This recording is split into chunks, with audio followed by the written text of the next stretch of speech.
Alright, so I made this GFX about 3 years ago, and it was one of my first Roblox GFX. And at the time, I probably thought it looked so cold. Like, see what I did with like the dark shadow under the eyes, like an anime character, bro. But looking at it now, yeah, there's definitely a lot to fix. The idea is there and it's fire. It's a fire idea, but just not executed very well. And what is this watermark? Just, I don't know what I was thinking choosing that as my name. So today, I'm gonna bring this one back and give it a full makeover. Let's fix it.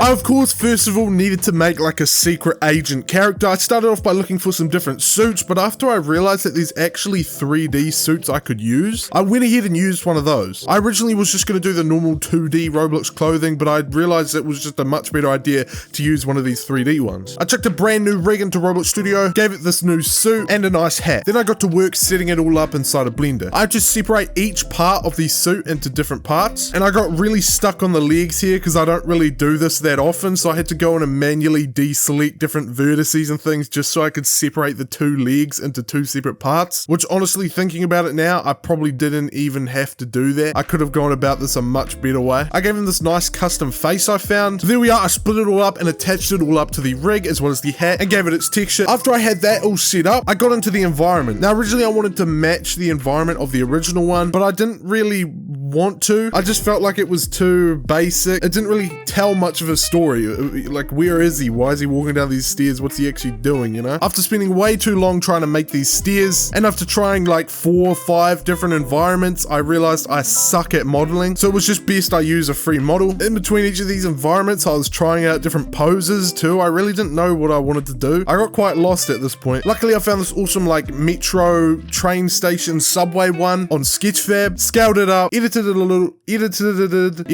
little bit. I thought it would look awesome. I kind of imagine these stairs at the side having like a blue light coming from them, which would just be, you know, the light coming from outside the subway station, as well as obviously all the orange lights from the train there, as well as the lights on the roof. And I thought that would add a nice like contrast of 2 different colors. We'd have blue on the left and more of like an orange on the right. So after messing around with all the scaling and positioning of everything, I started to pose them up a little bit. I actually really couldn't get a pose I like, so every like 10 minutes I was going back and adjusting the pose. It was mainly just the legs, the like bulkiness of them, of the 3D pants were really just making them look weird, and I think the camera angle as well, it just made the legs look weird. So I kept messing around with it. Eventually I got something I liked by just like shrinking how big the legs are. Then I tried to do that little bit of lighting that I mentioned before, where I had the blue coming in from the stairs, like it was coming in from outside. Then I realized the model was all like weird. The textures were all messed up inside of the viewport. I just deleted a few different planes and things to make the light come in.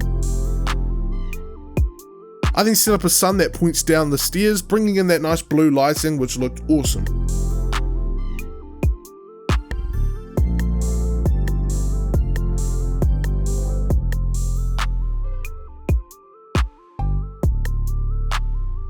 I actually remember doing this last one, and I tried to add like graffiti in the background. I remember like exporting it from Roblox Studio or something. So I took that same idea from back then and put some graffiti in the back. It really only added a little bit, but I thought it was still pretty cool to add.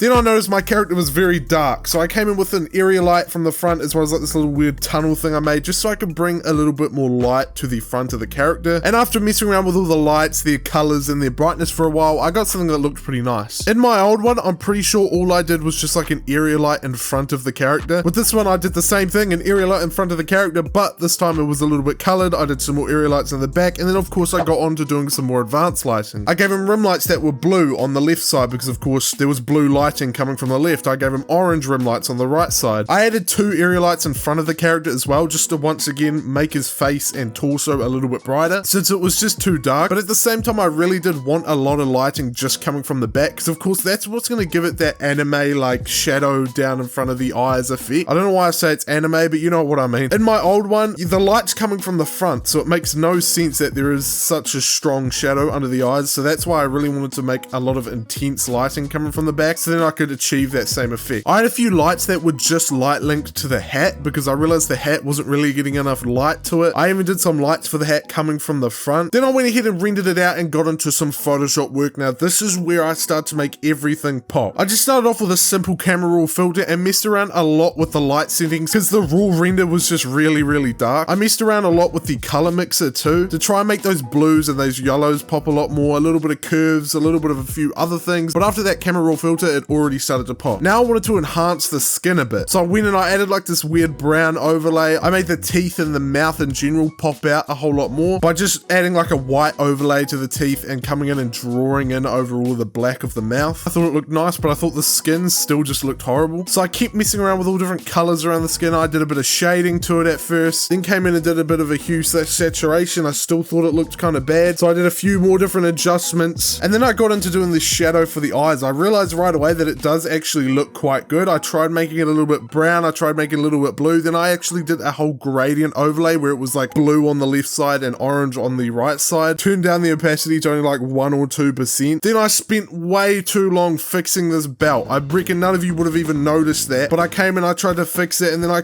went and got like a whole like leather strip image off of Google and tried to blend it in there. I don't know why I was going that detailed, which in the end I didn't even include that little strap. I just made it like a completely normal belt. I went ahead and fixed up the little like, I don't even know what these are called on the shirt, the little white parts around it. They were just all broken quite a lot, so I went ahead and just drew over them with a white. I did a little bit of like shading on it to make it a little bit darker, and afterwards it did look a lot nicer than before. And then I kept doing a bunch of fixes like that, originally to the arm, but then I realized that didn't look very nice. I messed up a little bit here, but I was really just trying to fix up these weird like folds and things that were happening on the side of the clothes. Then for some shading, I used both a layer set to soft light and a layer set to overlay, because what I've learned is overlay is actually pretty good for doing shading on like white things, white objects like the white of the suit.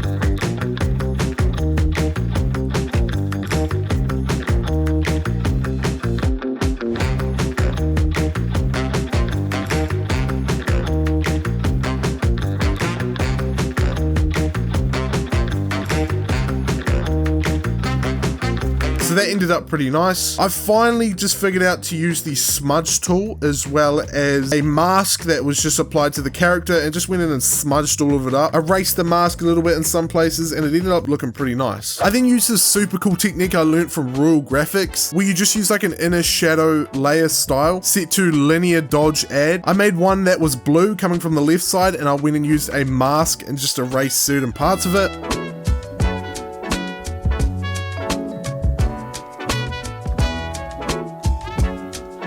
Then I did one from the other side too for the yellow, and just those two little adjustments added a whole lot to it. I then went to the background and tried to make all of the colors in the back pop more. I drew some blue in, I drew some orange in, and then I decided to load up Oneric, I don't know how to pronounce it. This is a super awesome plugin that I did actually pay for. No, it's not pirated, I actually paid for it. I did a little bit of glare to the background first, which already that made everything pop a whole lot more, the colors and everything. And then I did some glare to the character, which did just make the rim of the character and everything pop. And then I realized there was actually a glare setting where you can make everything like, you know, in streaks, like a streak glare. So I messed around with that a little bit, and it did actually end up adding a whole lot. I did one final camera raw filter, but it wasn't even the final camera raw filter because I did go back and do a few other things first.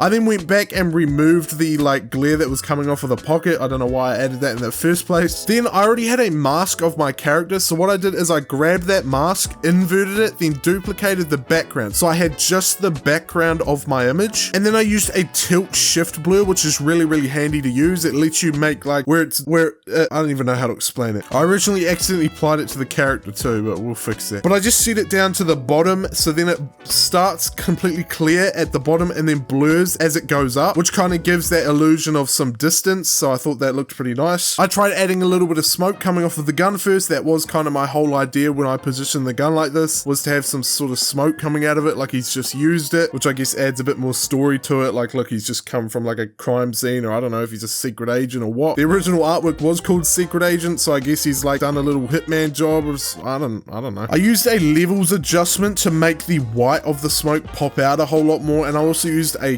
color balance, I think. Yeah, color balance to make it more blue. All right, and that's the final render. I'm definitely happy with this one than the original. It still has the same vibe, but actually looks like something I'd post to my portfolio now. Well, I guess I did post the old one to my portfolio, but this one looks like something I'd be proud to post to my portfolio now. It's very cool seeing how far you can actually come without even realizing it if you look back at your old stuff like this. Anyway, I've got tons more of these old GFX sitting around, so I'll definitely be fixing up more soon. Let me know if you want to see another one, or if you got your own old renders in GFX you want me to check out or even fix for you. Hint, hint, maybe a new series on the channel. I appreciate you watching, and I'll catch you in the next one. Goodbye.